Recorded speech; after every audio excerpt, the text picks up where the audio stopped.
ملک کے شام کا بندہ آ گیا حضرت عمر کو ملنے. اس نے آتے ہی پوچھا تمہارے بادشاہ کا محل کہاں؟ انہوں نے کہا جی ہمارے بادشاہ کا محل نہیں ہوتا. ہمارے ہاں لوگوں نے سمجھ لیا نا کہ روب شاید کپڑوں کا ہوتا ہے، روب شاید گاڑیوں کا ہوتا ہے، بنگلوں کا ہوتا ہے، بہت بڑی کوٹھی کا روب ہوتا ہے. اور نہیں بھائی، روب تو بندے کے کردار کا ہوتا ہے، اس کے افکار کا روب ہوتا ہے. روب اس کے اونچے خیالات کا ہوتا ہے. کہاں ہے آپ کے بادشاہ کا محل؟ تو نے کہا محل شہل تو کوئی نہیں، مسجد میں ہوں گے امیر المومنین. بندہ کہتا ہے میں سوچ میں پڑ گیا کہ جس کے نام سے میرا بادشاہ کانپتا ہے وہ مسجد میں ہوگا.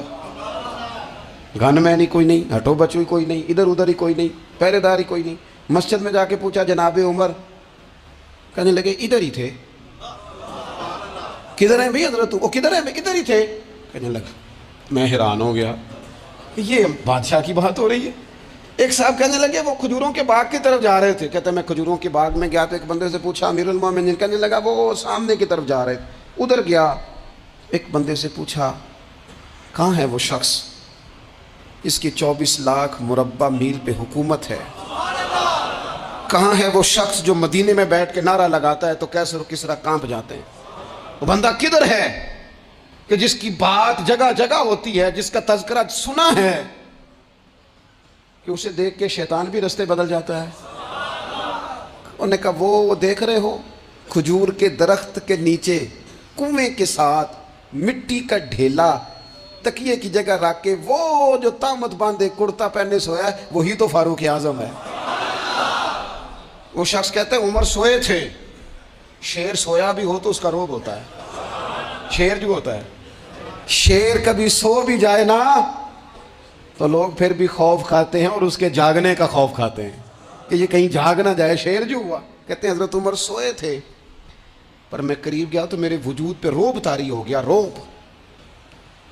اور میری زبان سے بے ساختہ یہ جملے نکلے کہ عمر تو انصاف کر کے سویا ہے نا، تو مٹی کے ڈھیلے پہ بھی تجھے سکون کی نیند ہے. خودداری، وقار، عزت، یہ احساس کمتری سے باہر نکلیں. ہم نے اپنے بچوں کو مسل ڈالا ہے وہ تسی ماڑے دے بچے ہو، تسی تو نہیں نہ آگے جا سکتے، وہ اسی غریب لوگ کا بیٹے تو فلانے کے ساتھ نہ جایا. ہم نے اپنے بچوں کی خواہشات تباہ کر دی، کمزور کر کے رکھ دیا، انہیں بار بار سکھایا ہم نے. خوددار تھا وہ باپ جس کی تھوڑی سی آمدن تھی پر وہ گرمیوں میں اپنے پتر سے کہتا تھا پتر بڑولے میں دانے ڈال دیے ہیں، تمہاری ماں نے مرتبان میں اچار ڈال دیا ہے، لو اب ساری گرمیاں پرواہ کوئی نہیں. وہ خوددار لوگ تھے. لیکن آج یہ دین غالب ہونے کے لیے آیا ہے. مسلمان نے غالب ہونا ہے. یہ تھوڑا اپنی ذات سے اٹھ کر جب سوچے گا نا، بڑی بات کرے گا، بڑی سوچ پیدا کرے گا، بڑا اس کا مزاج ہوگا، کھلا اس کا دل ہوگا، تو پھر نا یہ ذرا سر اٹھا کے جیے گا. قرآن مجید کی جو آیہ کریمہ میں نے تلاوت کی، اللہ کریم نے فرمایا هو الذی ارسل رسولہ بالہدی ودین الحق. فرمایا وہ قادر مطلق ہے جس نے اپنے رسول کو ہدایت اور حق دے کے بھیجا ہے. دو چیزیں دے کے بھیجا ہے، ہدایت اور حق. کتاب ہدایت اور حق حضور لے کے آئے. کس لیے بھیجا ہے؟ کہ نرا تسبیح پڑھیں اور سو جائیں، نرا جناب عبادت کریں اور آرام کریں، نرا جناب تلاوت کریں اور آرام کریں؟ نا، هو الذی ارسل رسولہ بالہدی ودین الحق. وہ رب ہے جس نے اپنے نبی کو، اپنے رسول کو ہدایت اور حق دے کے بھیجا ہے. کیوں؟ کہ لیظہرہ علی الدین کلہ، تاکہ اس دین کو تمام دینوں پر غالب کر دے، اس کو غالب کرے، ہر دین پر یہ دین چھا جائے. وَلَوْ كَرِهَ الْمُشْرِكُونَ، اگرچہ مشرکوں کو یہ بات بری ہی لگے، ناپسند آئے، کسی کو نہیں آتی. لِيُظْهِرَهُ عَلَى الدِّينِ كُلِّهِ، یہ دین غالب ہونے کے لیے آیا. غالب، تو نماز بھی پڑھ، عبادت بھی کر، لیکن یہ بھی خیال رکھ کہ دنیا میں نماز والے نبی کا نظام بھی قائم کرنا ہے. تیرے پاس نری مسجد نہیں ہونی چاہیے، حکومت بھی ہونی چاہیے. مسلمان کے ہاتھ میں نری تسبیح نہیں ہوگی، یہ انان حکومت بھی چلائے گا. اس کے اندر خودداری ہوگی. حضرت عمر تہجد بھی پڑھتے تھے اور سویرے حکومت بھی کرتے تھے. حضرت صدیق اکبر ساری رات مدینے والے کی یاد میں رویا بھی کرتے تھے اور صبح اٹھ کر تلوار لے کر نبی پاک علیہ السلام کی ختم نبوت کے منکروں کے خلاف جہاد بھی کیا کرتے تھے.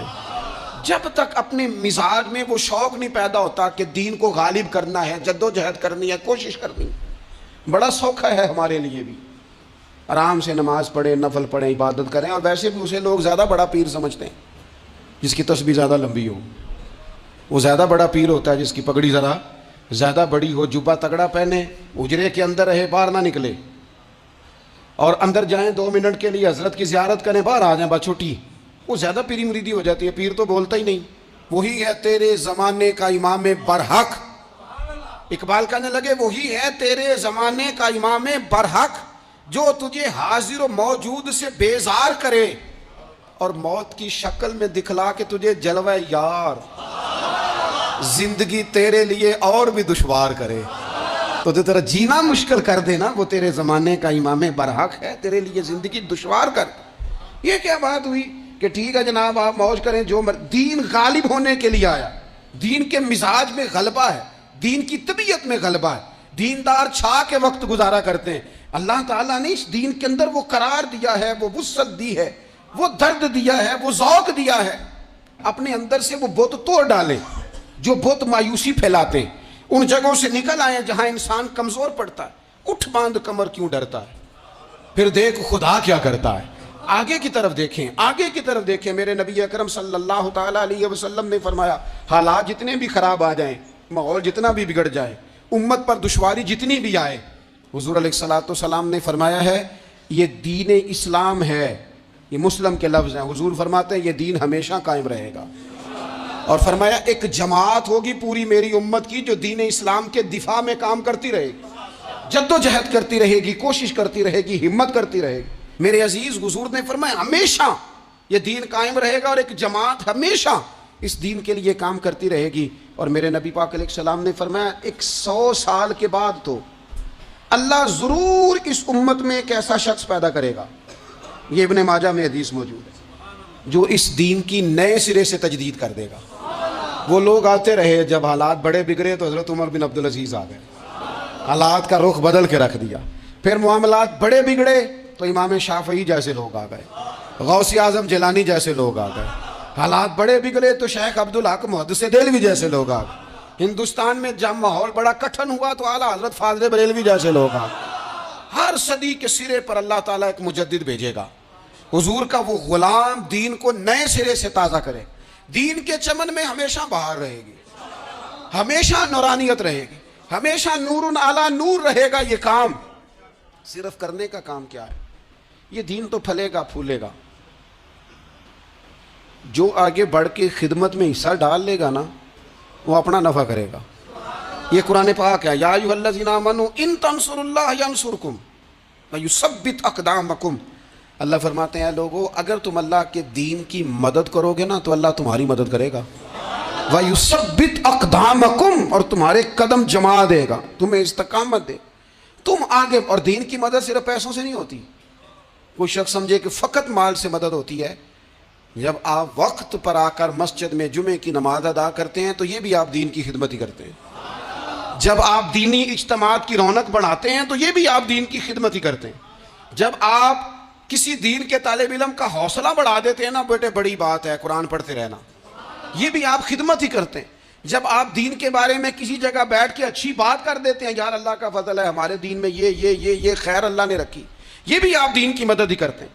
آپ کسی بھی جگہ کسی بھی حوالے سے دین کے لیے کوئی بھی پیغام دیتے ہیں، کوئی بھی بات کرتے ہیں تو آپ دین کی، یہ ساری خدماتیں دینیاں ہیں، یہ سارا درد ہے، یہ سارا ذوق ہے. ہم اپنا اپنا حصہ جس طرح بھی ملا سکے دین کی حمایت میں، دین کی مدد میں. جہاں کوئی ایسی بات ہو رہی ہو وہاں ہم دفاع کے لیے کھڑے ہو جائیں. ہر شخص اپنے اپنے مقام پر دینی ابلاغ میں، دین کی تبلیغ میں اپنا کردار ادا کرے. ایک جملہ کوئی بول دینا رسول پاک کے دین کی مدد میں، ایک جملہ، یعنی کسی کو صرف اتنا کہہ دینا کہ یار تو اپنے بیٹے کو، تیرے 5 بیٹے ہیں، ایک کو قرآن مجید کا عالم بنا دے. تو کہہ کے چلا گیا اور تو تیری وجہ تجھے خبر بھی نہیں کہ شاید اس نے تیری وجہ سے اسے داخل کرایا ہے. لیکن وہ اگر آ گیا، پڑھ گیا تو دیکھ تجھے اجر اللہ کتنا عطا فرمائے. آدھا جملہ بول کے دین کے معاملے میں معاون بنے، کوئی خیر کا لفظ بول کے معاون بنے. ہم نہ ہمت نہیں کرتے، ہم کہتے ہیں وہ فلانا کرے گا، بڑا آدمی کرے گا، مولانا کریں گے، پیر صاحب کریں گے. اپنا اپنا حصہ، اپنی اپنی خیر. حضرت عمر نے بھی بڑا کام کیا ہے دین کی خدمت میں. پر سیدنا بلال کی خدمت کا کوئی انکار کر سکتا ہے؟ ڈیوٹی حضرت صدیق اکبر کی بھی زیادہ ہے، پر جناب سلمان فارسی کی خدمت کا انکار کیا جا سکتا ہے؟ ہر ایک نے کام کیا، ہر نقطے کا اپنا عروج ہے، اپنی، اور یہ دین غالب ہوگا، غالب۔ یہ مت سمجھیں تھوڑے سے حالات کمزور آئے ہیں اور تھوڑا سا مسلمان محکوم ہوئے ہیں مالی طور، اپنی کوتاہیوں کی وجہ سے ہوئے، اپنی غلطیوں کی وجہ سے ہوئے، اپنے اعمال کے سبب ہوئے، تو ڈر ڈر کے نہ